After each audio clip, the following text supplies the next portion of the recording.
Hi everyone, this is Matthew Jennifer Card Runners, and I'm here with Out of Position FlopPlay Part 3, which focuses on implementing balance. Outline for the video. Go over the hand from the previous video you were supposed to analyze. And by hand, I mean a spot where we did middle position versus button, and you were supposed to analyze your entire range from both players' perspectives. If you have not done this, stop this video and go watch video number 2. So it's one of those things that's probably not a lot of fun for a lot of people to try to put every single hand in a range. It can be pretty frustrating, but that's really what you should be doing if you really want to absorb and learn this stuff. It's probably worth it. So go do that even if it takes a few hours if you haven't already. Then we're going to talk about breaking down the what do I do in theory here step of a thought process. So before I would try to take an exploitative line, I want to usually have a good sense of what, is theoretically sound, so I'm not being exploited myself and I understand what I'm doing. We're going to break that step of the thought process down and talk about how to determine what sort of theoretically makes sense. Should you be betting a lot? Should you be checking a lot? How do you defend your checks? All that kind of stuff. And then we're going to randomly generate some flops and talk about spots. Note, this video will be around 60% out of position play theory and 40% analyzing board textures. So one of the videos people really liked was when I generated a lot of board textures and we just talked about analyzing the texture. We're going to be doing a lot of that only out of position this time. So it's going to be kind of a mix between theory and just generating board textures. And then I will make a bet sizing series video before making additional videos in the out of position flop play series. Part of the way you can get out of tough situations is by bet sizing, but we're not ready for it yet. So just conceptually, I imagine it's pretty common that you find yourself on the flop and you don't know whether or not to bet or check.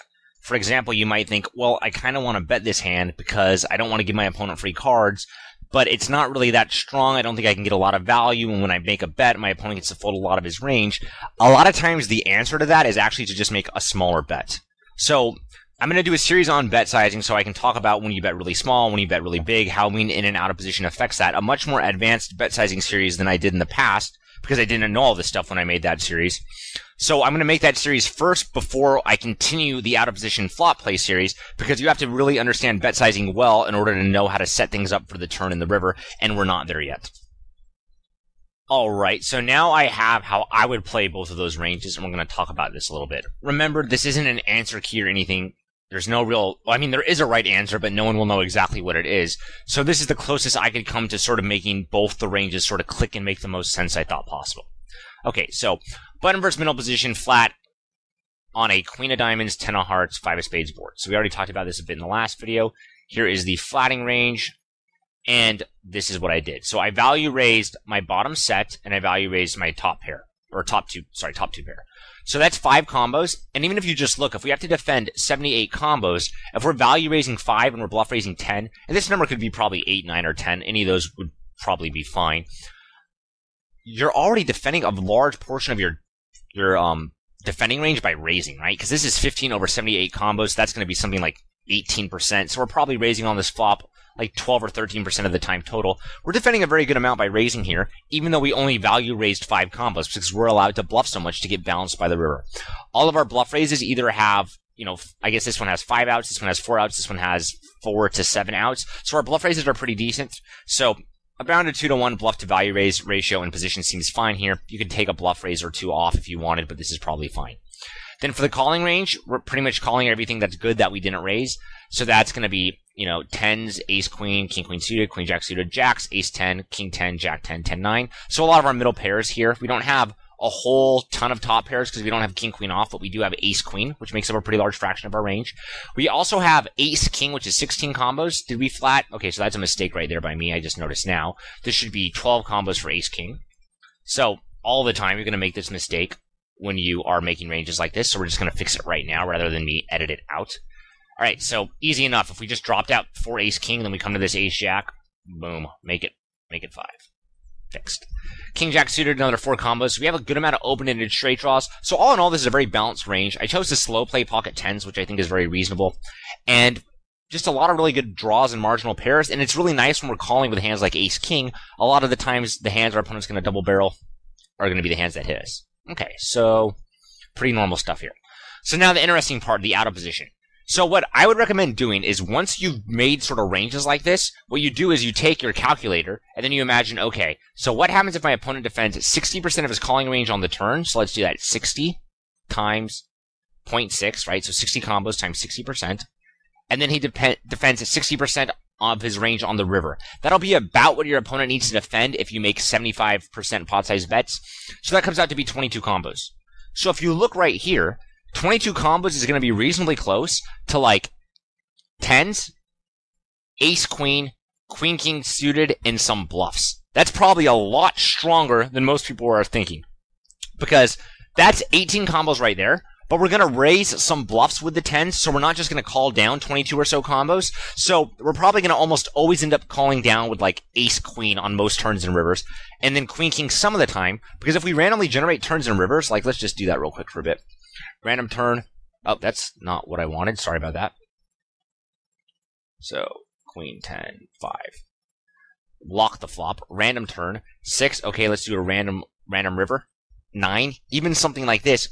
Queen Jack got, or King Jack got there. So we're probably not going to end up felting Queen King because we would call King Jack on the turn because that's one of the only draws we can have.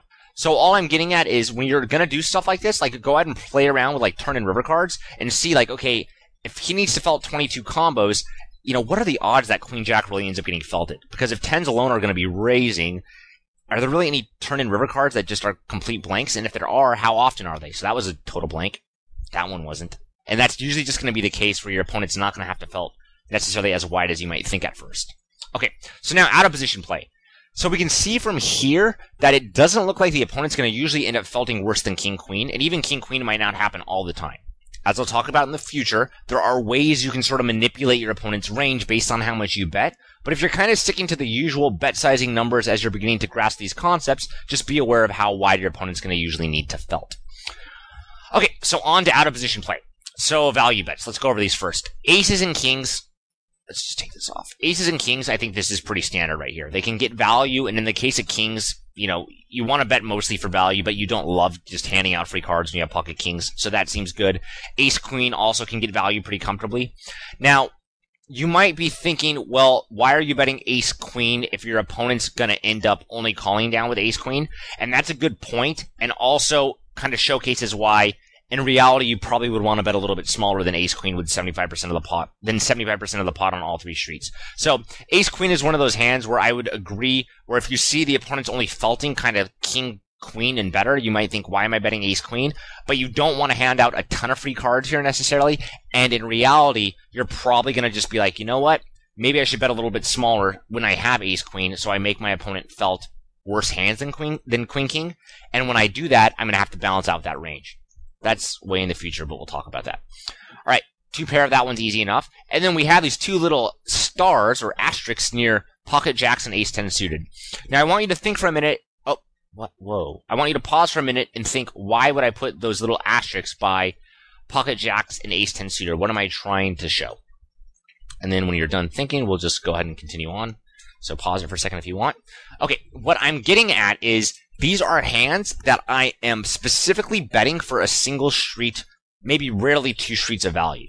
So aces, kings, ace, queen, queen 10 suited, we just looked at, okay, those hands are probably strong enough to value bet all three streets. Ace 10 suited in pocket jacks, I don't necessarily love giving free cards to my opponent when he has pocket jacks. I'd like to make him pay to try to outdraw me. And I also think I can get a lot of value from a random 10. So it can kind of make sense to bet jacks on the flop. And then if your opponent calls and you check the turn, hope your opponent checks back a 10. And if he does bet, it will now allow you to have some hands in your check calling range. Because if you only bet on the flop with an extremely polarized value betting range, that can be okay in some spots. But you are going to have the problem, which is when the turn card comes like a 3 or whatever, what can you really check call with if you don't have these hands in the range? In addition, it's also just betting gets value with jacks and ace 10 suited, and these hands don't love giving out free cards. So you almost kind of want to look at your value betting range as having two types of hands. The very clear, extremely strong hands that are going to go 3 streets of value, and then also you'll often have these in your range too, which are hands that want to go for a single street of value. So just be aware of that right here. And when you do have hands that want to go for a single street of value compared to hands that want to go for multiple streets of value, you're also going to notice your bluffing ratio is going to be lower because you don't have as strong of hands. Okay, along that thought process still. You also are going to notice when I wanted hands that were going for 1 street of value, I picked pocket jacks and ace 10 suited. I did not check call with I did not bet king, queen, or queen, jack for one street. Because king, queen, or queen, jack for one street, I feel like those hands can kind of check call, and those put some queens in my range, and they probably hit on a few more turn cards. When I check queen, king with the intention of check calling, I'm guaranteed a turn card is going to come. When I bet ace 10 suited, sometimes we'll see a turn, sometimes we won't. So it can make sense to, value bet your really strong hands. Then you check call with some hands which aren't quite strong enough to bet all three streets. So like here it would be our king, queen, and queen, jack.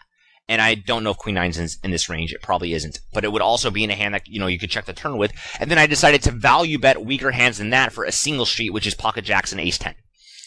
So just be aware you can have sort of that little gap in your value betting range, which is you have the really good hands betting, then you skip the sort of next best hands, then you bet hands for a single street of value. Okay, so that's a little bit complex. Then we also have these wonderful draws right here. We have 2 open-ended straight draws in the form of king jack suited, and then 2 in the form of jack 9 suited. So I like the idea of having those draws in both my betting range and my check calling range, so I simply chose to split them. You can see how they conceptually make sense as a bet and how they conceptually make sense as a check call. In a vacuum, I'd probably bet them more than I would check call them. Just in general, I would kind of take the line that's a little bit... If both lines make sense, I would take the line that's kind of easier to play, and I think betting is just better than check calling, which is more difficult. But I think both check calling and betting them can make sense, so I chose to split them here. Okay, for bluffs, I have 12 ace king, so that's kind of obvious. That hand works really well as a bluff here. 12 ace jack, 4 king 9 suited for gutters, 4 9 8 suited for gutters, then some like 3 to a flush, 3 to a straight type of stuff, and then some more like 3 to a flush, 3 to a straight type of stuff. So, because I'm defending some of my checks by check calling and check raising, this is letting me put hands that really work in the right range, exactly where I want them. So here, you can see like 3 to a flush, 3 to a straight. Those kind of make like the most perfect bluffing hands, right? Like 3 to a flush and 3 to a straight means I'm going to turn a flush draw or a straight draw like over a third of the time. And then I can also turn some pairs that I can keep bluffing with. So a hand like 7-6 suited here, and when I say 3, that just means the 3 suited combos. 7-6 of diamonds is going to have so many turn cards that I can barrel off. The 8, the 4, even the 9 and the 3. Well, the 9, I wouldn't mess with the 9. Maybe the 3. Any diamond, and then even a 7 or a 6 could bluff against the right opponent. So just a ton of hands that are a ton of turn cards that let me double barrel. So all these bluffs are very effective. The reason why there's only 12 ace king in the betting range is I also chose to check call some. So let me find where that is. Right here. Ace king 4. We'll get to that in a minute. So you can see how, since we're not betting like crazy out of position, that actually allows us to use really effective bluffs. We're bluffing with hands that are like 3 to a flush, 3 to a straight, or gut shots. Awesome. Then we can see if we're value betting 35 combos, betting 4 draws, and betting 54 bluffs, we can add that up, and that is going to be 93. And then we go 93 divided by 204. That's my continuation betting frequency. So 45.5% there. That can make sense because we're out of position against a reasonably strong range. We probably shouldn't be c-betting recklessly here. Whereas if we open in the button in the big blind flats, there's going to be a lot of board textures where we can bet incredibly aggressively because we sort of have the better range, which we're going to talk about in a bit, on a lot of board textures. So here, this is very reasonable when we don't have position. When we're in position, our c-bet frequency is probably going to be a little bit higher. Okay. So total combos checked is going to be 111. So now let's talk about value check raising. So here I chose to value check raise pocket 3s and pocket 10s for 6 combos. I also chose to check call my queens. So I have defended all of my sets on this board. I checked. If you are not check raising sets aggressively, you are going to find these ranges just fall apart on a ton of board textures. So this is something where when you see it, you might say, I don't like having a value betting range capped at mostly pocket aces with a little bit of queen 10 suited. So there's a little misclick right there. This should be A2. Okay. So I understand that. I understand how you don't want to usually have a capped range, how that feels kind of dirty. But something people get very confused a lot of the time is you have to remember just because your opponent can make you indifferent if he's balanced doesn't mean you're getting exploited or doesn't mean there's really much he can do to like punish you. Because think about it. If I'm betting this range and I'm middle position and you're in the button, what are you going to do if I bet this range against you? You might say, well, if I have 2 pair or sets, I know I have you beat because you never are betting sets. That's true. But what are you just going to flop more sets? Like, yes, if you have a set, you're going to crush my continuation betting range pretty much no matter how I design it. So I'm saying here, even if I have my range mostly start at kind of overpairs, like it's capped at kind of overpairs, good luck flopping more two-person sets, and even if you do flop two-person sets, it doesn't matter what my c-betting range looks like, you're going to be able to raise it and crush it. So here, it's okay to be like, yeah, my range is kind of capped at aces or kings, what's my opponent going to do? I'm going to be able to drill a ton of strong hands on the turn, and these hands can often improve as well. So both my draws, my value bets, and bluffs can all improve on the turn. So it's fine to have a range kind of capped in a lot of spots.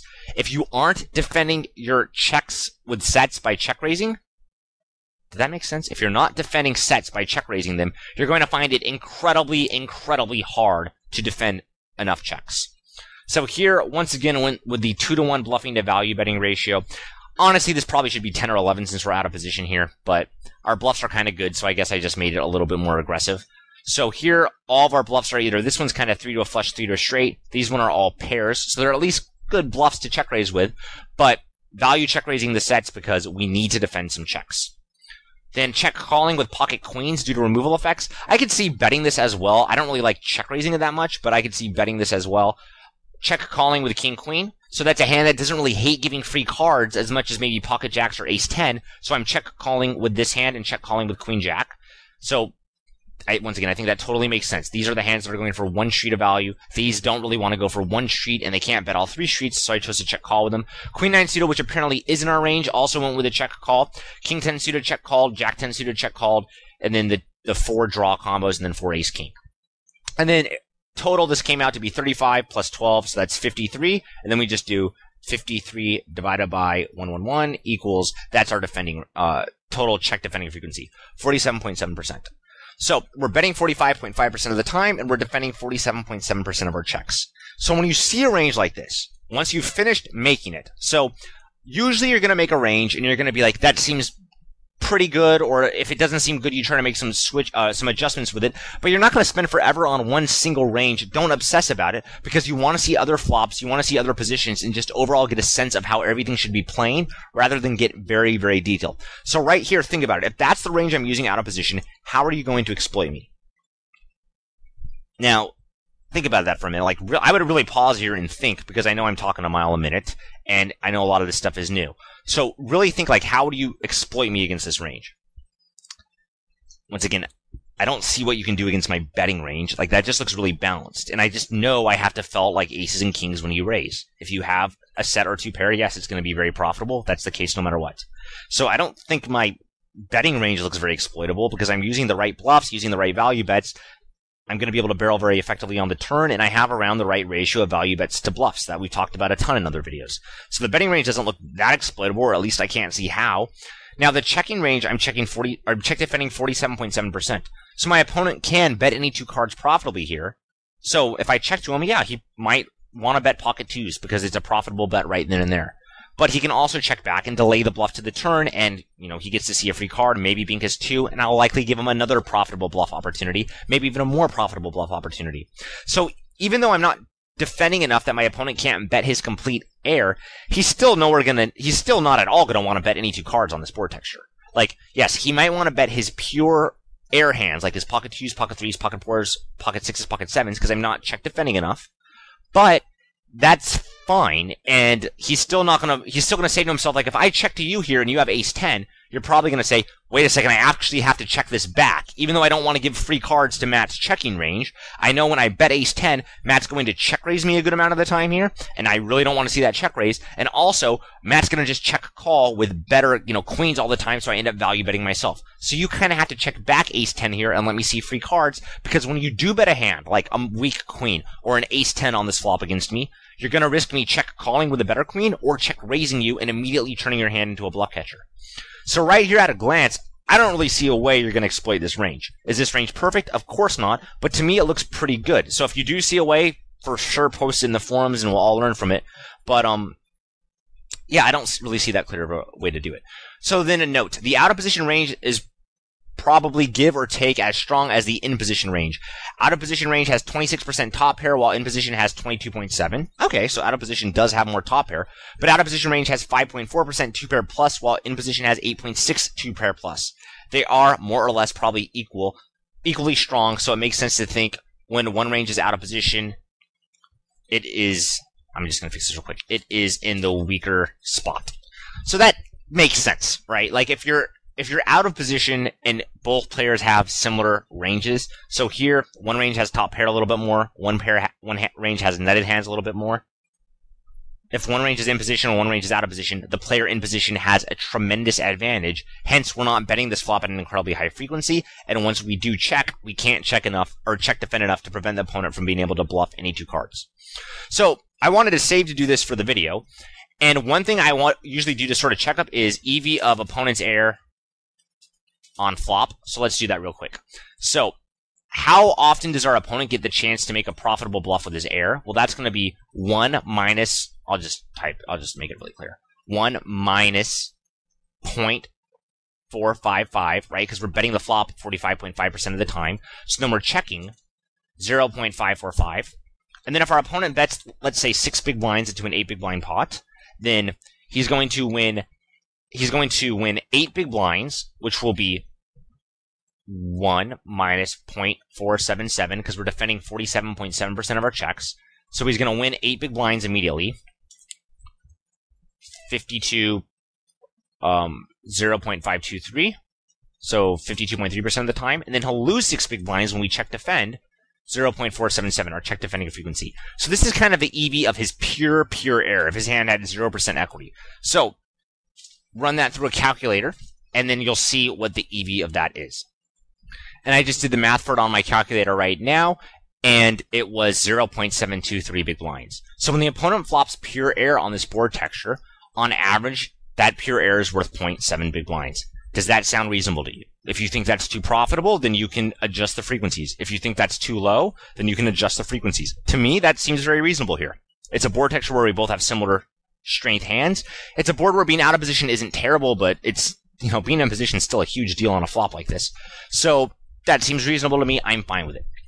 So that is what I came up with for this hand. And before we move on, I just really want people to understand, when you look at hand histories, even with good players when they're posting on forums, a lot of times good players disagree. So whenever you're posting your entire range, there's going to be spots where people disagree with it. So go ahead and feel free to talk about in the forums like what you like or what you don't like. But for the most part, if you're being really honest with yourself, when you're trying to do flops like this, you're probably going to think a lot of hands are really, really close and just do the best you can with it, right? You're basically, this, like, compared to posting one hand history online, this is probably this equivalent of posting like 100. So just do the best you can, try to make sure everything makes sense. And when you are finding out, like, wait a second, what makes sense isn't how people play, that often is just going to be showing you people are playing really far from game theoretically optimally, and then you can figure out a way to make more money from it. So now we're going to break down the what do I do in theory question to 3 components. So this is something I've relatively recently started doing, which has really just helped me, like, clear my thoughts a little bit. And when I begin approaching a hand and trying to figure out what I think out of position and in position players should do, this really helps me for starting out on the right track so I don't make a bunch of mistakes. Obviously, you still have to fine tune everything after it, and it's still tough. So first thing I look at is who has more equity. Now that sounds simple enough, but in general, equity is insanely overrated. When you just look at the absolute amount of equity for each range, that usually doesn't tell you very much useful information, and people think that information is extremely useful when it isn't. Equity is incredibly overrated before you understand how it works, since not all equity is created equally. Once you understand this, it gets more useful. So this is something useful to know, as we'll talk about in a minute, but we don't want to think equity is immediately telling us whose range is better. Why is that? Because we want to think who has a more polarized range and who has a more condensed range. Does one range have more very strong and very weak hands, and the other range have more marginal hands? This is extremely significant. So one thing equity doesn't tell us is how the equity is distributed among hands. That's what we need to know. Because think about it for a second. If we're on the flop, like, imagine you and I are playing against each other and we're on the flop, and, the pot's 10 big blinds and we have 100 big blinds stacked up. If on the flop, I have 40% of my range is the pure nuts, and 60% of my range is pure air, what's my equity? Well, if 40% has 100% equity, and 60% has 0% equity, then the equity of my range is going to only be 40%. So when you think of that, most people would think, oh, if one range only has 40% equity, that's the weaker range. That's not the case at all. If one range on the flop had 40% nuts, whereas the other range had, and 60% air, whereas the other range had only bluff catchers, the 40% equity range that was perfectly polarized would slaughter the bluff catching range, despite the fact that the polarized range only has 40% equity. This is talked about a lot in other videos, and it's an incredibly important concept that's not easy to understand. Understand how it's much better to have one hand that's the pure nuts and two hands that are pure air in your range than it is to have three hands that all have 33% equity. Each one of those situations, one where you have a pure nutted hand and two pure air hands, and one where you have three hands with 33% equity, each of those situations has overall the range having the same amount of equity. Yet the range that's polarized, that has the bluffs and the nuts, is a much, much better range mathematically. Like, so much better. So you want to really look at ranges and think, okay, how much equity does each range have overall? And then, how is that equity overall distributed? Did one player come out kind of the winner and he has a bunch of like the nutted hands and the air hands? Because if he did, he's obviously going to be the player that does most of the betting. Think about that for a second. If one range has marginal hands and one range has nuts and air, the marginal range hand's really never going to bet. Even if it has more equity, why is it betting into a range of nuts and air? Whereas the nuts and air range is usually going to be the betting range. So, complex topic, but something that's very important, and we're going to talk about it a bunch as we randomly generate flops. And the third, how valuable is position? I've talked about this already this series, and there are many other videos, so hopefully we're good to go here. So we already know how to tell whether or not a board's positionally important, and that's going to be another thing for sort of assigning what each player should do. If a player is in position when position is really, really valuable, we got to take that into account. All right, so let's go ahead and start off with the hand that we just did. So the first thing I usually do when I'm doing this is I take this range right, nya, and cut and paste it, nya. Then I take this range right, nya, and cut and paste it over, nya. So once you do that, you can look at how much equity each range has overall. What do you know? Both the ranges here have right around 50% equity. So in terms of just the absolute equity of both ranges, they look to be about equal. So if all we had was that information, and we know that, one player is going to be in position, you can kind of tell that if middle position opens and the button flats, button's in a pretty good spot. So right here, if you look at this range, now I don't mind shifting stuff around in this range, but you can tell this is a pretty reasonable range. It's reasonably wide. We have ace king going first, which is nice, but you can move stuff around. If you preferred this, I would have no problem with that. But for the most part, this range looks like it's going to do pretty well against a middle position open. So now let's continue on with this, and let's just show a few things. So let's randomly generate. Let's first put this flop in. Queen of diamonds, 10 of hearts, 5 of clubs. This might tell us one range was really favored. So let's go ahead and evaluate it. Nope. Both have right around 50% equity after we plug that flop in too. So just in terms of the raw equity, it doesn't look like this range really nailed or whiffed someone's range. That's good to know. So we have sort of the first question answered, which is, okay, on the flop, both players seem to have around the same amount of equity in their range. That's something that's good to know. Now let's look at now let's ask the next question. How is that sort of equity distributed? Okay, so let's see. The cold calling range has top pair 23% of the time. It has an overpair 8.6% of the time. Two pair better 8.6% of the time, and top pair or better 23% of the time. So that's good to know. Let's look at the middle position opening range. Now, this range has two pair 5.4%, overpair 11.3%, and top pair 26%. So both these ranges can have a lot of really good and a lot of really bad hands. It looks like the range that's in position is a little bit more polarized, because I guess it's not having as many queen king off or queen nine suited type hands, and it doesn't. But for the most part, I mean, even then, that's kind of a bit of a leap of a statement. It seems like both these ranges here, there's not really one range that's really condensed, and there's not really one range that's really polarized. It genuinely looks on this board texture like both ranges are about equal in regards. So now when you think about that, if both ranges are kind of close to equalish, and one player is in position and one player is not, you can kind of already start to realize, yeah, that whole recklessly betting out of position thing, probably not going to work out very well against someone that's decent. Because both ranges have around a similar amount of equity, and their equity is distributed pretty similarly. And while being in position might not be massive here, because it's relatively reasonable to check call with like 10x's and stuff like that, it's still not great to be out of position. So that's how you kind of start analyzing a board texture when you want to get going. So this one was kind of in the middle for everything, but other times that's not going to be the case. So let's randomly generate another one. And then we'll talk about we'll go through this thought process. So random, boom. Okay, so Jack 5-2, rainbow. So the first thing I want to do is plug that board texture in right here. Jack 5-2, rainbow. Jack 5-2, rainbow. Let's see how that equity distributed. Okay, so overall, once again, it's right about 50%. And I think that's going to be a pretty common thing since these ranges are pretty well balanced. But they're right about 50%. And then now we want to look at how is that equity distributed. So the cold calling or the opening range has an overpair 12.7%. What about the middle position flat, or the button flat, sorry. Overpair 11.1%. So once again, relatively similar here. Since both ranges seem like they're reasonably polarized, around the same magnitude, and both ranges have around the same amount of equity, you probably can already start to see here. Recklessly betting this out of position isn't likely going to work out very well. If you're going to want to recklessly, because honestly, you could talk about this hand. I'm sure you could post this hand somewhere and everyone would be like, dude, you should be c-betting any two cards you're out of position. It's a jack-high board, you know? He's going to have a lot of pocket pairs that fold and it looks scary. Where is that coming from? I'm looking at this right now. Both ranges have around the same amount of equity. This, the cold calling range actually has more equity. And then when we look at how each range is distributed, how that equity is distributed, the opening range has an overpair 12.7%, whereas the cold calling range has an overpair 11.1%. This one has a higher fraction of sets. This one has a higher fraction of a little bit better overpairs. They look very similar in strength. So if one range is in position and one range is out of position, obviously the advantage is going to go to the in position range.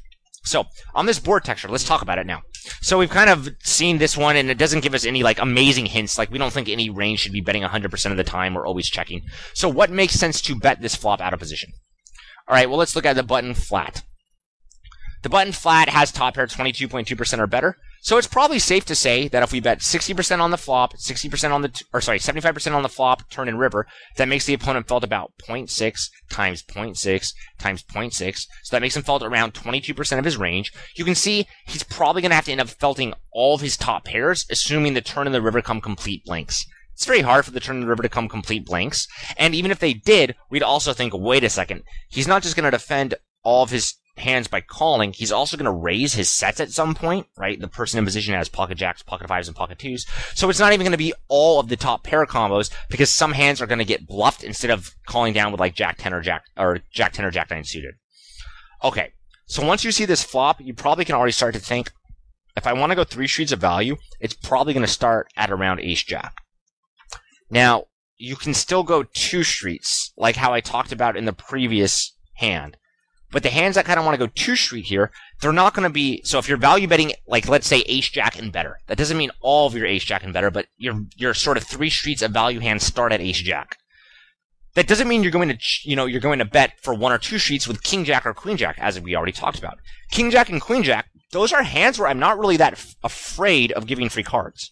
So if I'm not that afraid of giving free cards, why not check call those? Because that's the only line that really guarantees my opponent gets to realize his equity somewhat and see a turn card. So I'll check call with king jack and queen jack here.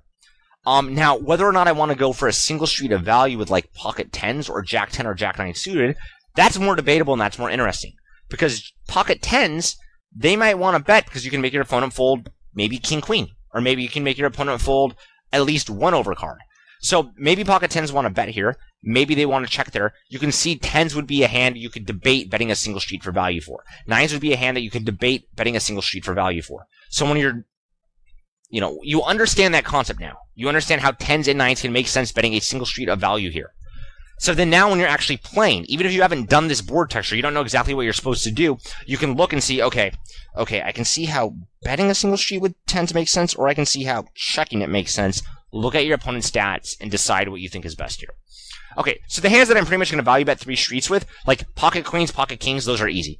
Because they don't love giving free cards, even though they don't mind all that much. And they're just hands that can very standardly go bet, and get value from jack X. They're not strong enough to check raise. I don't want to check call with them. Queens and kings, I'm value betting for sure. Now, here, if I want to defend my checking range, which I of course want to do out of position, then I'm going to have to check raise once again some sets and probably check call some too. Because check calling some sets defends my checking range, whereas check raising some sets makes it so my opponent can't recklessly bluff because I'm defending a bunch of combos, by value check raising and bluff check raising. So you can check raise some sets here, you can check call some sets here, probably mostly defending by check raising your 5s and 2s and check calling your jacks. And then you can also check call here, in addition to king jack and queen jack, you can also check call here with a hand like Ace king. Ace king would be fine to bet some and check call some. Because remember, ace king, if you check the flop with ace king, it both has showdown value, right? Ace king is definitely going to beat a lot of hands in your opponent's range on the flop. And if your opponent bets and you call, you have, you know, a draw. You have 6 outs to an ace or king on the turn. So you could also like check call with some ace king hands. So that's kind of your starting point for when you were to try to design these ranges. If you're playing at the tables and you don't have time to, you know, design your whole range and all that kind of stuff, then you can kind of just say like, okay, if I'm out of position and I'm not betting kings or queens, I need a damn good reason for it, because it seems like kings and queens just work perfectly as bets. If I'm out of position and I'm not check calling queen jack, I need a damn good reason for it, because it seems like it just works perfectly as a check call to me. I would almost go as far as to say if you're not check raising pocket twos, you're probably doing something wrong here, because it's one of those hands where, like, yes, if you're playing very low limits, by all means, just value bet. So, by the way, almost anything we talk about now, this is theoretical stuff against, like, really good opponents. Take the easier lines with your really strong hands against bad players at low limits. Do not let this trip up your game. But if you had something like pocket twos here and you're playing against good opponents, if you're not check raising that, I'm really going to ask you, like, how are you defending enough checks? Like, are you check raising anything on this flop? And if you're not, then your opponent's going to bet really aggressively, because he knows he gets to realize the equity of all of his hands when he bets. He's never going to be like, I kind of want to check back this marginal jack because I don't want to get check raised, because it never happens. So I would almost go as far as to say, if you're not check raising twos here, you need to give me a reason why.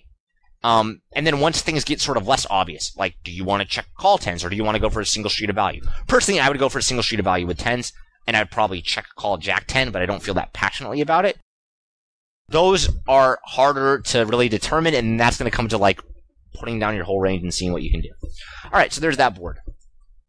So let's randomly generate another one. All right, so king 9-6. So let's go ahead and plug this into Flopzilla. King of clubs, 9 of spades, 6 of spades.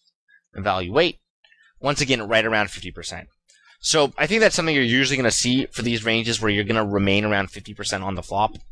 I'll show you some ranges after this hand where we'll do button versus big blind, where that's definitely not the case. But right here, you're going to usually remain around there. Even I think if you made it a really low board, like, let's look real quick. Obviously, the distribution of equity is going to change, but even if you made it very low, it's still around 50%. So we'll do some different ranges after that, but that's something you're often going to see for middle position versus button. All right, so back to this one.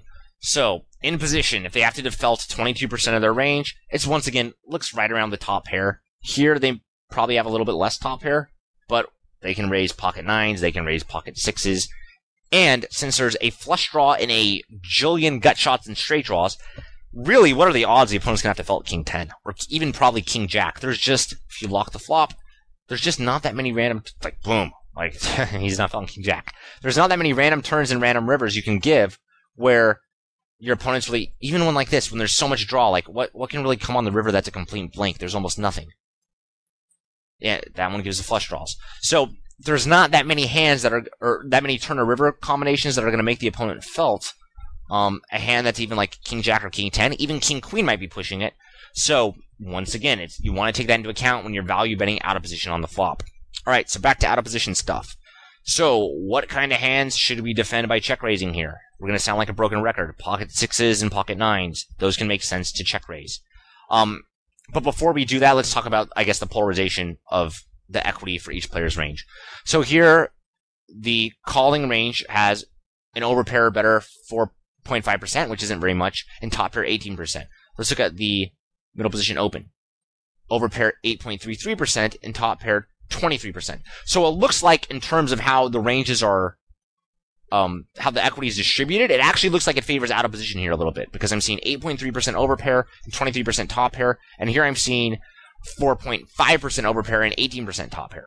So that doesn't surprise me, but that's something that I really didn't explicitly know until I just did this right now. So here you can kind of say, okay, that's kind of a point for the out of position range right there. Maybe not a huge point, but at least it's a point, even though the ranges right here say, hey, the out of position range has more equity. Well, or the out of position range has less equity. Well, that's true, but the way the equity is distributed, the out of position range seems better. So that tells me right there, I think we're going to bet a little bit more aggressively out of position than we might otherwise. So, the hands that you can be value betting here out of position. Ace King, obviously, right? Ace, king, and aces, you need a reason not to value bet that. Pocket nines and pocket sixes, those you can probably bet or check raise them. King nine suited, you would need a reason not to bet those. Nines and sixes, you're probably going to, I would think, mostly check raise them, but I wouldn't be surprised if you're betting some of them too. You might find if you're check raising all your nines and sixes, it makes your opponent check back too much, but probably mostly check raising them. And then the hands that are, so that's kind of the obvious value betting hands. And then if you're, once again, if you're playing low limits here, bet king queen for sure. But even king queen, to me, it's a hand where it's like, if I'm out of position here, I'm saying to myself, honestly, I'm not going to be able to get 3 streets of value by betting here on the flop very often, unless I make my bet really small, which is an option. Once again, we'll talk about that more after future videos. But unless you're going to bet king queen relatively small here, not make, a 75% pot size bet, betting king queen here isn't incredibly effective because a lot of people will see this and they'll go, wait a second, but if you don't bet king queen, your opponent's going to get to realize all of his equity with his flush draws and his straight draws. Betting king queen, at least on the flop, doesn't usually make those go away. It will on the turn, but by then you've had to now double barrel king queen, and then you're going to have to check the river and not really know what to do once your opponent bets. And at the end of the day, there's just a lot of draw in hands that are going to have gotten there by the river. So, once again, king queen here definitely can be a bet, but it's probably not going to work well for the sizing that we've been using in all my previous theory videos. You're probably going to have to bet a little bit smaller with it. So, what hands should you be check calling with here? King jack, king 10, pocket queens, pocket jacks. Those all look like very standard check calls. You could try to go for a single street of value here with a hand like pocket jacks if you wanted, or even a hand like pocket tens. Those would probably both work. Pocket queens, I would be less likely to go for a single sheet of value because I don't hate giving a free card. Pocket jacks, I'm saying to myself, well, if I bet pocket jacks here and I make my opponent fold ace queen, that's pretty awesome. If I bet pocket tens here and I make my opponent fold ace jack or ace queen, that's pretty awesome. So I'd actually prefer to check call queens here, despite them being a better hand, and value bet jacks and tens. That was kind of a significant, aha moment for me when I first started doing these hands, that you have that kind of little gap sometimes. Okay, so other than that, your bluffs are going to be pretty normal here, right? You have a jillion gut shots, so don't bet crap. Backdoor flush draws, bet that stuff, bet your gut shots. Hopefully you can see this range looks really reasonable. You can check call some flush draws, or you're mostly going to be betting. So here, since the out of position range is a little bit more polarized, I'm probably going to be betting here a little bit more likely than I would on other boards. And, the check calling range and stuff looks very easy to design. So this board doesn't seem like it'd be that hard to do. Okay, so let's move on to harder stuff. Okay, so now let's do some button versus big blind play, which I think is probably going to be the most interesting. So first, I have this button opening range, which I chose 43%. I know that's a bit tighter than most people use. It's tighter that I used when I was playing before Black Friday, because usually you don't have 2 really good players in the blinds. If there's 2 really good players in the blinds, you're going to have to open up tighter than if there's 2 mediocre players, or even if there's 1 really good player and 1 mediocre player, you can just open the button much more aggressively. So against 2 really good players, tighter open, 43% might even be too wide, but it's probably a very reasonable opening frequency. Then likewise, I have this big blind versus button flat. Now, if you look at this range for a second, you're going to notice that I'm 3-betting both all my ace jack and all my king queen because we're in the big blind, so we can't get squeezed. And I think it's more plus EV to squeeze those hands, and that's especially, 3-bet these hands, and that's especially true if the button's opening very small with a very wide range and you need to defend a lot. By 3-betting these hands, it's going to let you make the pot bigger. Your opponent's going to have to call very wide, even if he's opening 43%, a relatively tight button opening range like we did, he still has to call quite wide. So overall, I think it's going to be more effective to 3-bet these hands, especially against an opponent that opens small and wide. So because of that, this is the range that I ended up calling with. So now, another thing you might be noticing is I don't have almost any suited connectors or any suited gappers in this range. That is fine, I believe, because we want to 3-bet those hands because they work better as 3-bet bluffs. And just mathematically, the odds of getting like a flop texture that's 8 high or lower is about 1 in 8. I've done the math for that. So like a 9 high or 8 high board are just rare enough where I'm kind of just willing to say, you know what?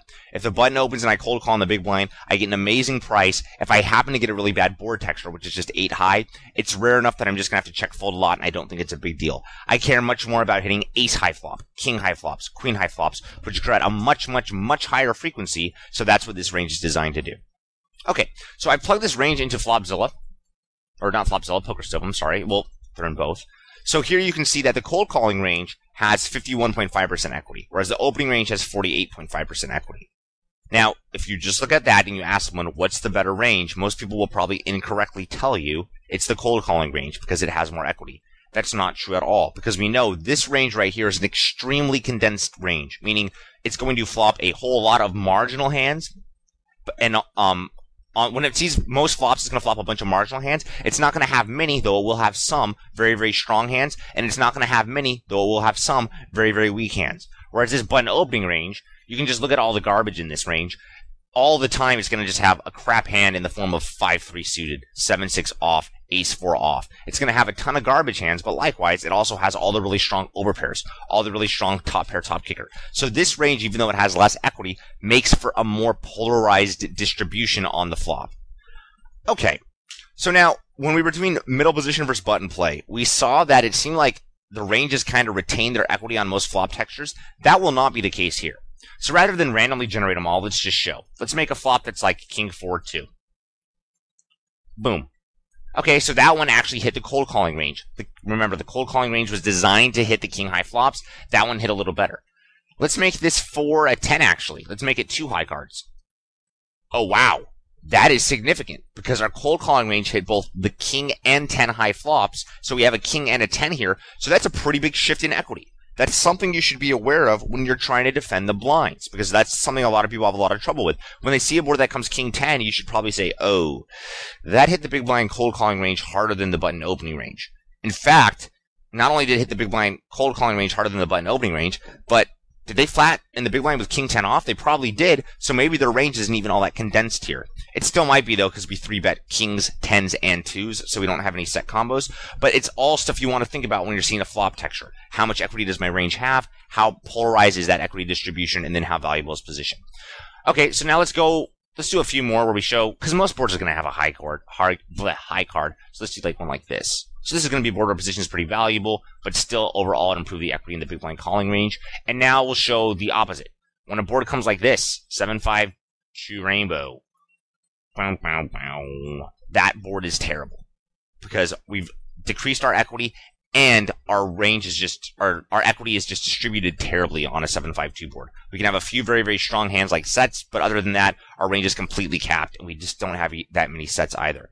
So, when you see a board like this, let's just quickly talk about it.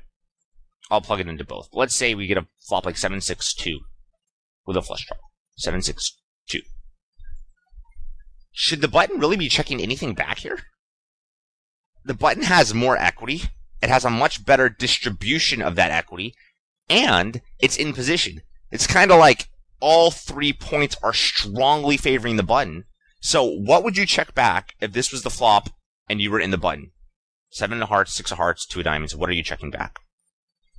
I would personally actually check back nothing. I think this is a spot where you can bet any 2 cards, and it's theoretically correct because our range has overall more equity. The equity it has is better, and position is incredibly valuable. If I have a very strong hand on this board, I want to bet it for value. If I have a marginally strong hand, like let's say I have a hand like King 6, I still think I usually want to bet it because I don't mind making my opponent fold some overcards, right? I can make high equity hands fold. I know my opponent has to fold a ton on this board, so I think I can still bet King 6. I can bet the earlier streets for value and plan on checking back later depending on the turn in the river.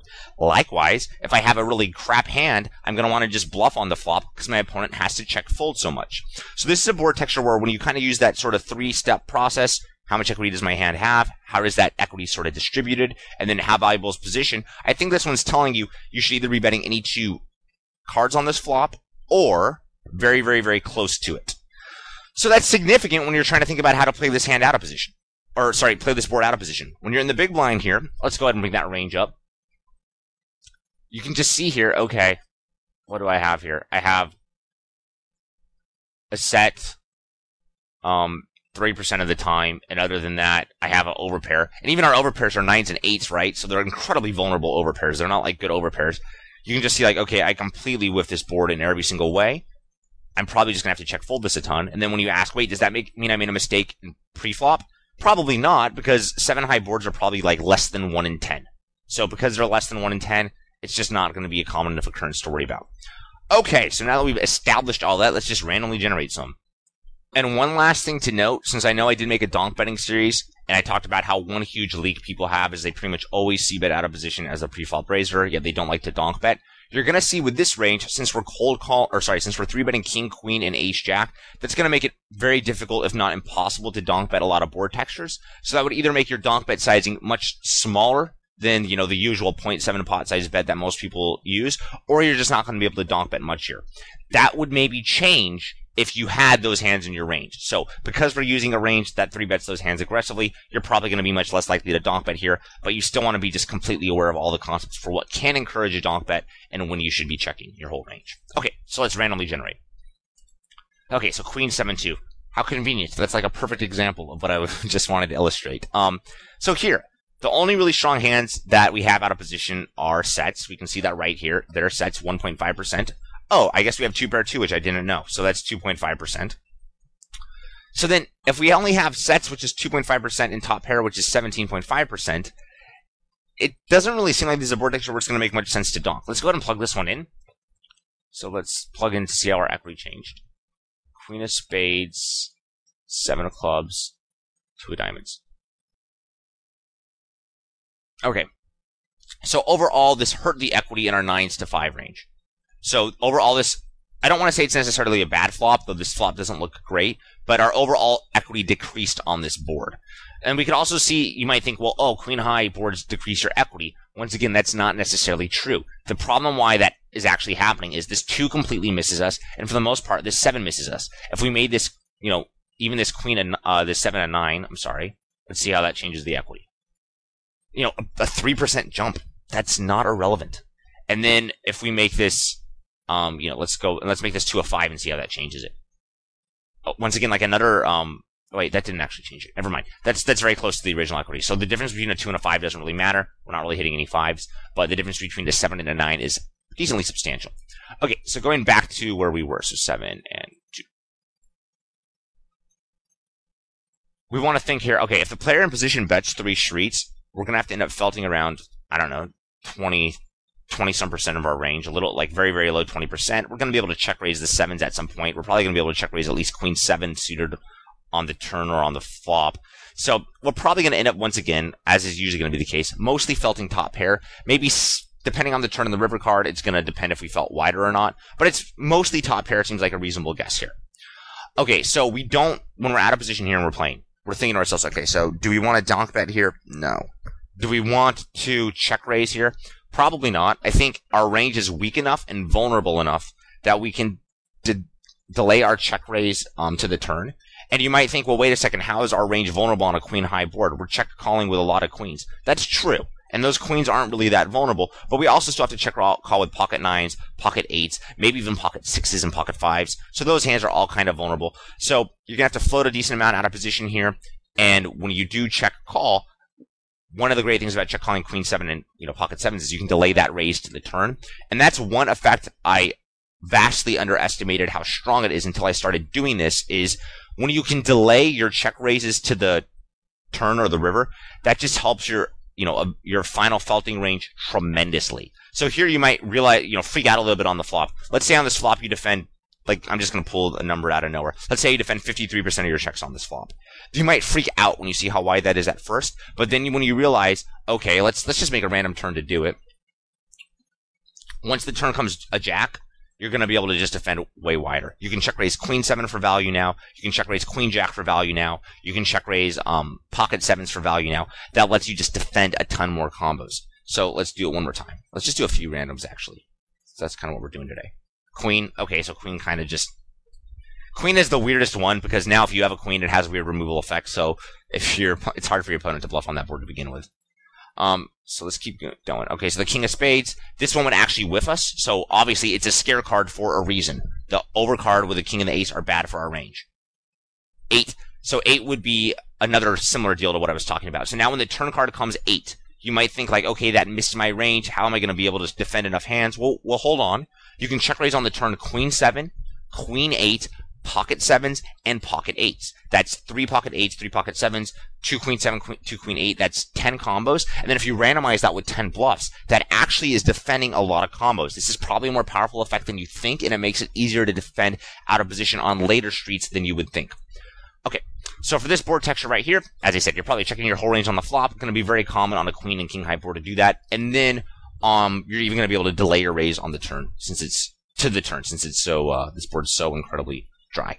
All right, so let's randomly generate some more flops. So Jack 9-2. Okay, so this is a great example of a board texture where if I had Ace Jack in my range, I would strongly consider having a donk betting range.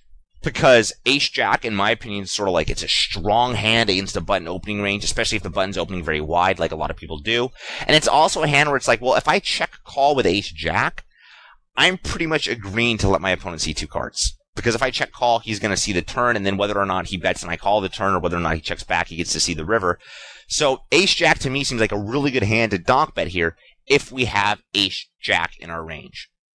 King Jack might still be strong enough to donk bet if the opponent is opening the button incredibly wide, and if we are donk betting maybe a little bit smaller than we would prefer. So you can see here probably very clearly how Ace Jack is a strong, vulnerable hand that kind of wants to bet. For example, if you were the pre-flop raiser, you probably wouldn't even dream of checking Ace Jack on like a cutoff versus button spot, right? And that might be very similar. It's just something you're not used to. But cutoff versus button, if you're cutoff, you're like, there's no way I check Ace Jack here. It's a strong, vulnerable hand. I want to bet. So here, I don't have Ace Jack in my range, so it's probably going to be harder for me to donk bet against a tight button open. But it's definitely an option as Ace Jack's in your range and as the button opens wider. So once we check here, let's first go ahead and plug in the equity, though, right? Because it's the first thing we want to do to sort of see, did this hit our range? Did this hit his range? So remember, that 9's really significant, right? It's a lot different than if the 9's a 3. It gives us a lot more equity. So yeah, so we can already see we have 54% equity here. So we know this is going to be a spot where if the opponent's being able to recklessly bet and win a bunch of money in position, we're probably doing something wrong here. So this is a spot where I would say you're once again going to mostly want to start with checking, and then you're going to want to check call all of your jacks, all of your obvious hands, all of your floats, and then you're going to want to, you can maybe check raise Jack 9 suited here on the flop because your hand's vulnerable. So something like check raising Jack 9 suited and check calling 9s, or even check, I would probably even just check raise 9s if I were playing in practice. That's all going to be very reasonable.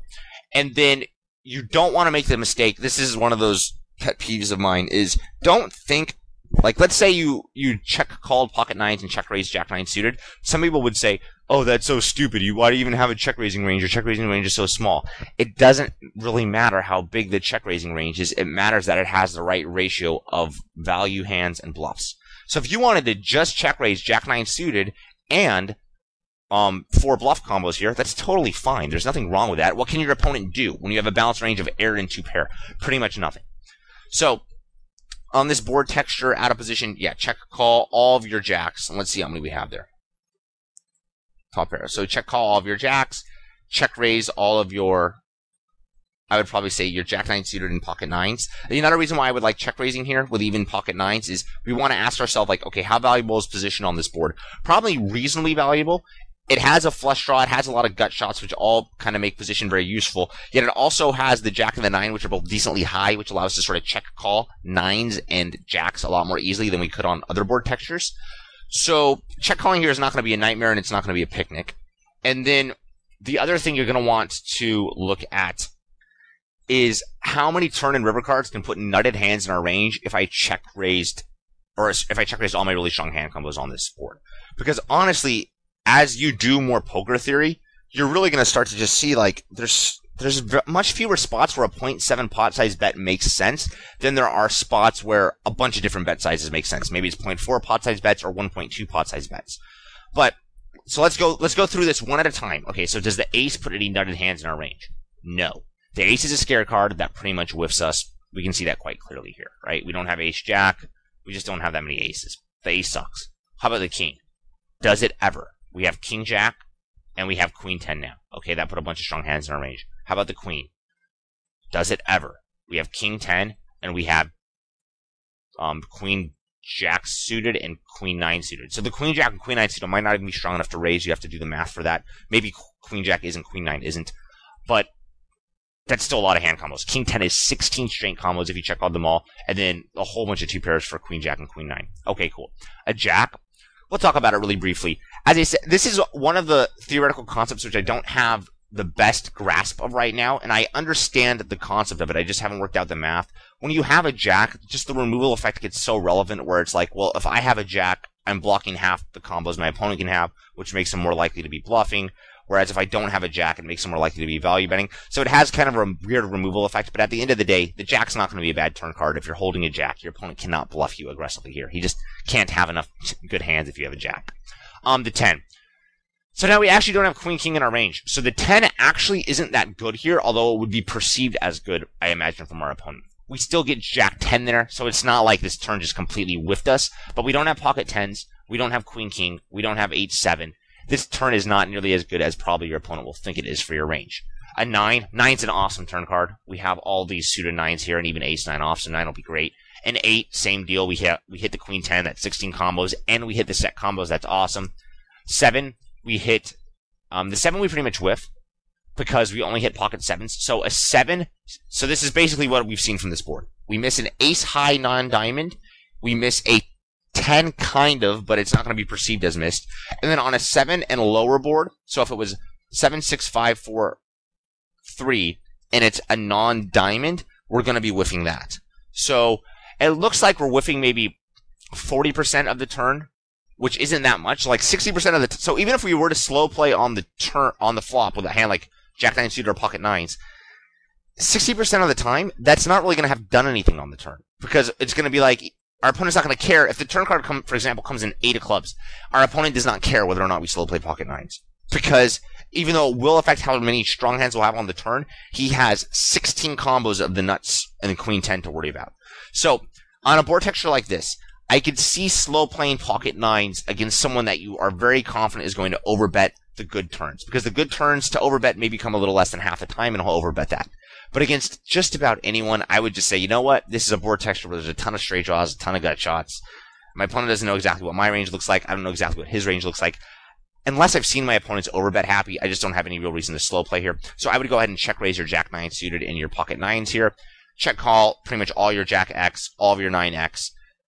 A lot of check call, putting a ton of emphasis on your gut shots and your straight draws. And then the other thing to keep in mind is when you call with your gut shots and your straight draws, I know that's the same, sorry. So when I say straight draws, I mean open-ended straight draw. So when you call with your gut shots and your open-ended straight draws, you want to also keep in mind you are going to get a chance to bluff those on the river. So that might cause you to have to be a little creative on the sizing depending on what the turn and river card are, depending on if the turn and the river put more or less marginal hands in your range. But you definitely can sort of bluff all those hands away by the river for the most part, and then sort of check through with like your 9s, and if you did check call with like 8s on the flop, check through with that as well. Okay, so very reasonable board texture where when you're doing this, you can think to yourself, okay, this board, first of all, overall increased the equity in my range. I'm glad to hear that. How is each player's range distributed? How is the equity in each player's range distributed? Well, my opponent's going to have that advantage on the button, as is usually going to be the case when I flatten the big blind. I got a great price, and I mostly have a condensed range. How much does this board favor position? That's one's much more going to differ from person to person in their opinion, but here I would say it's somewhat in the middle. So you should be able to defend relatively comfortably on this board texture. Alright, so let's randomly generate at least one more. And just to make it particularly clear before we moving on, I'm not saying you cannot donk bet King Jack here at all. I am saying with this range, I do not think donk betting 0.7 pot size bets, the sort of normal donk sizing, will work well. I will talk about this stuff in the bet sizing videos, which is why the bet sizing videos need to come next before I go into more out of position theory stuff. Okay, let's randomize. So Queen 5-3, I mean, do we really want to do this? We just did Queen 7-2. Not really. King 6. Okay. So this is exactly what I was just talking about. When you have two of the same card, like King on this flop, it means you're going to have to call down here a lot wider, and it makes playing kings tricky because you might think like, oh, well, I can check raise a king for value, and you maybe could here. You maybe could check raise your kings because King Jack might beat enough of your opponent's King X hands that you can do it. But it also, you would, I think, want to emphasize delaying the raise into the river, and then maybe on the river you can raise it, maybe you can't. Because here, if I have King Jack or King 10 on this flop, I'm thinking to myself, I don't really want to check raise it once my opponent bets because I just think my opponent's bluffing and I want him to keep bluffing. So on this board texture, you're going to have to call with like high cards like Ace 10, Ace 9 suited. You have flush draws here, which is nice. You're going to have to call with pretty much all of your pocket pairs. And this is just a board texture where you're really going to have to, you know, you can sort of see what you should call on the flop, but you can't know what you're going to end up felting based on the or until you see the turn of the river. If the turn of the river come total blanks like this, You might even have to felt some ace-10. I don't think you would. Let's look real quick. So you can see that you have pocket pair below top pair 26% of the time. So even then, if your opponent goes bet, bet, bet, it doesn't look like you're going to have to felt ace high. You can kind of tell that right off the bat. Let's go ahead and start off using the methodology that I've been talking about. So let's plug this into the board. Because to be honest, I don't really know this one. I've sort of been avoiding boards that are paired at the top because just the removal effects are just not for me. A lot of work. All right, so 54% equity. So our equity increased. So that's a good sign. Is position valuable on this board? It's not bad. I mean, it's not great. It's not terrible. Yeah, it's, you know, if we have a king, we don't care who has position all that much from the, you know, perspective that, hey, if we have a king, you know, kings are going to function very close to a perfectly polarized value hand, right? King's not really getting outdrawn. Likewise, bluffs that aren't the flush draw, they're not really going to outdraw your opponent most of the time. The difference is here, you know, we have a lot of these 9s, 8s, 7s, and stuff. These are all very vulnerable, 9s, 8s, 7s, and 5s, which do make position a bit more valuable.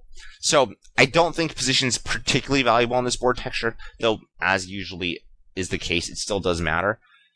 So overall, the equity distribution, let's look. So we have button open is so button over pair is 3 of a kind, 12%.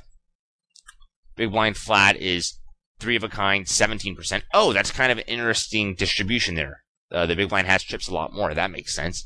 Then let's see. It has pocket pair, 26.3%. Button open has pocket pair, 20.2%.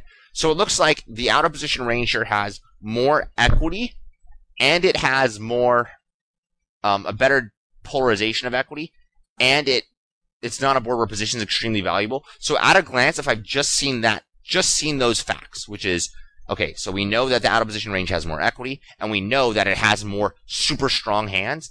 To me, I actually think there should be donk bets here. Now, since I'm really randomly generating stuff when I make this video, I haven't, you know, edited this in. This is a board texture that I haven't really done big blind versus button play on a board like this, because they're rare board textures. As I said, they have weird removal effects, so they're a lot of work. It hasn't been something I've focused on when I've been trying to learn other stuff. So here at a glance, because I've used sort of that 3-step thought process, I would have thought at first, oh, we shouldn't be donk betting here. But now I've told myself, okay, I think my out of position range has more equity. Okay, I think my out of position range has a better polarization of that equity. I think it has more, you know, really, really good hands at least. I don't know if it has as many really, really bad hands. They both probably have a bunch of really, really bad hands. But I have more really, really good hands in the out of position range. And I think it's a board texture where position isn't incredibly valuable. So that stuff's told me right there, I need probably a good reason to justify why I'm not donk betting here. Like, I don't have one. And if I would have played this board, I think in practice I would not have donk bet here. So if I would have just somehow played a hand right now today and this came up, I would not have probably donk bet here. But now after having done it and sort of hopefully understanding what I'm doing, I think, okay, I probably have some leak here if I'm not donk betting. Now, the next thing I want to ask myself is this a leak that I think it's worth the time to fix? Now, it could just mean when I see this, I think, hey, you know what? I'm going to donk bet this more. Like, I'm not even going to worry about the math. I'm not even going to worry about the frequencies. I'm just going to know, hey, I think this board makes sense to donk bet and start donk betting it with some hands when I see a board texture like this. Or maybe I want to take the time and actually try to sort of analyze this hand in detail, and where I put in all the hands that the button needs to defend when it faces 3 barrels, all the hands, like how do I defend my out of position range here once I check? How do I balance out a betting range? It depends on the detail I want to go into for how good I want to get and for whether or not I think it justifies my time. And that's pretty much completely up to you. So hopefully this video has sort of acted as a bridge before we go into like the more advanced bet sizing out of position stuff. But hopefully this will give you the tools where I don't know where you are in your game right now, but maybe you want to, if you're like me, but you don't really know what to do here, maybe you want to analyze this board in a ton of detail now that you think, oh man, I think donk betting makes sense. Maybe you're just so new to sort of thinking like this that you really don't want to be spending a ton of time getting into really detailed stuff. You want to just be going into Poker Stove and then plugging in different board textures and seeing like, okay, how does an ace affect the equity? Is the ace like a king? Okay, so that's about 50%, 50%. What if we make the ace at 10? You know, depending on where you're at, you might want to just be playing around with stuff like that. Some of these, so you can say, hey, you know what? I've played around with Poker Stove, and now I think I know that out of position range has more equity here, so I don't want to c-bet as recklessly. It depends on where you are in your game. So hopefully you enjoyed this video. Hopefully it will give you the tools to sort of improve based on what you need to do. And I will look forward to making the 4th, 5th, and I'm sure 6th installment in this series after I make the bet sizing video. So as always, I hope you guys like the videos, and just post all your comments and suggestions in the forums. I'm sure there are a lot for this specific video since we went over so many hands and ranges. Thanks everyone. Good luck. I'll see you later. Bye.